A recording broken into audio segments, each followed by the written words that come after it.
السلام علیکم ورحمۃ اللہ وبرکاتہ۔ کیسے ہیں آپ سب؟ امید کرتی ہوں کہ آپ سب اچھے ہوں گے، اللہ تعالیٰ کے حفظ و امان میں ہوں گے۔ آپ سب بھائی بہن کا بہت بہت شکریہ ہمارے چینل پہ آنے کے لیے، اور آپ سبھی کا بہت بہت شکریہ کہ ویڈیو کو لائک کرتے ہیں اور ہمیں کامنٹ کر کے حوصلہ افزائی دے رہے ہوتے ہیں۔ آپ سبھی کا بہت بہت شکریہ، اور آپ سبھی سے یہی گزارش ہے کہ آپ سب دوسروں میں شیئر بھی کیا کریں ویڈیو کو۔ تو یہ ہے ہمارا سبق، دشمنوں کے ظلموں سے مسلمانوں کا ہجرت والا سبق ہے۔ یہ ویڈیو ہماری پارٹ 2 ہے، وہ پڑھنا ہم شروع کرتے ہیں۔ یہاں تک، اس کے اوپر تک ہم نے پڑھ لیا تھا پارٹ 1 میں اتنا۔ اب اس کے آگے ہم پڑھتے ہیں۔ بسم اللہ الرحمن الرحیم۔ ایک دن آپ صلی اللہ علیہ وسلم خانہ کعبہ میں نماز پڑھ رہے تھے کہ ایک کافر عقبہ نے آپ صلی اللہ علیہ وسلم کے گلے میں چادر ڈال کر اتنی زور سے گھسیٹی کہ آپ صلی اللہ علیہ وسلم گر پڑے۔ ایک مرتبہ آپ صلی اللہ علیہ وسلم نماز پڑھتے ہوئے سجدے میں گئے تو ایک دشمن نے اونٹ کی اوجھیڑی لا کر آپ صلی اللہ علیہ وسلم کی پیٹھ پر لاد دی۔ تو جب آپ صلی اللہ علیہ وسلم خانہ کعبہ میں نماز پڑھ رہے تھے تو ایک کافر آپ صلی اللہ علیہ وسلم کے گلے میں چادر ڈال کر اتنی زور سے گھسیٹی کہ آپ صلی اللہ علیہ وسلم گر گئے۔ اور ایک مرتبہ نماز پڑھتے ہوئے جب سجدے میں تھے آپ صلی اللہ علیہ وسلم تو دشمن نے اونٹ کی اوجھیڑی لا کر آپ صلی اللہ علیہ وسلم پر لاد دیا۔ آپ سب کمنٹ کر کے ہمیں ضرور بتائیں کہ آپ سب اوجھیڑی کیا جانتے ہیں، کس کو کہا جاتا ہے۔ وہ اتنی بھاری تھی کہ آپ صلی اللہ علیہ وسلم سجدے سے اٹھ نہیں سکے۔ ایک مسلمان نے دیکھا تو وہ بھاگے ہوئے آئے اور اسے آپ صلی اللہ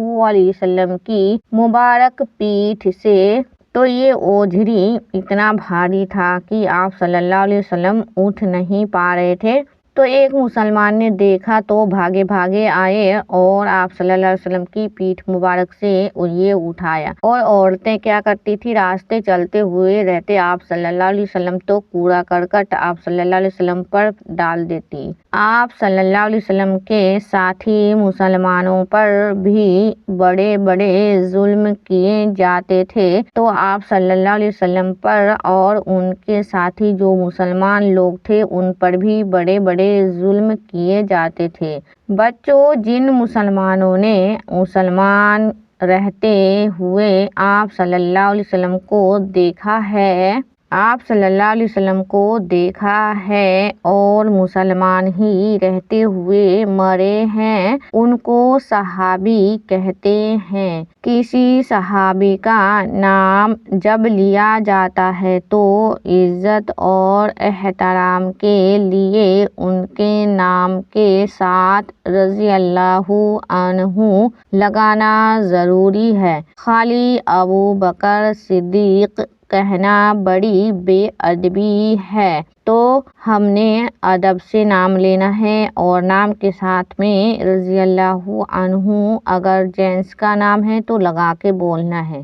ہمیشہ ابو بکر صدیق رضی اللہ عنہ کہنا چاہیے۔ اس لیے اب جب بھی کسی صحابی کا نام آئے گا تو ہم اس کے ساتھ رضی اللہ عنہ لکھ دیں گے۔ کتاب میں بہت سی کتاب میں اتنا ہی لکھا ہوا ہوتا ہے، لیکن ہم کو پورا پڑھنا چاہیے، تو یہ یہاں پہ بھی بتا رہے ہیں کہ کتاب میں آگے لکھا ہوا اس طرح سے آئے گا، لیکن آپ کو رضی اللہ عنہ پڑھنا چاہیے، اور پڑھتے ہوئے تم پورا رضی اللہ عنہ پڑھنا۔ دیکھیے یہاں کتاب میں بھی سمجھا دیے ہیں کہ ہم کو پورا پڑھنا چاہیے۔ تو کسی بھی صحابی کا نام بے ادبی سے لینا بری بات ہے۔ تو ایک صحابی تھے، ان کا نام حضرت خباب رضی اللہ عنہ تھا۔ مشرکین ان کو جلتے ہوئے کوئلوں پر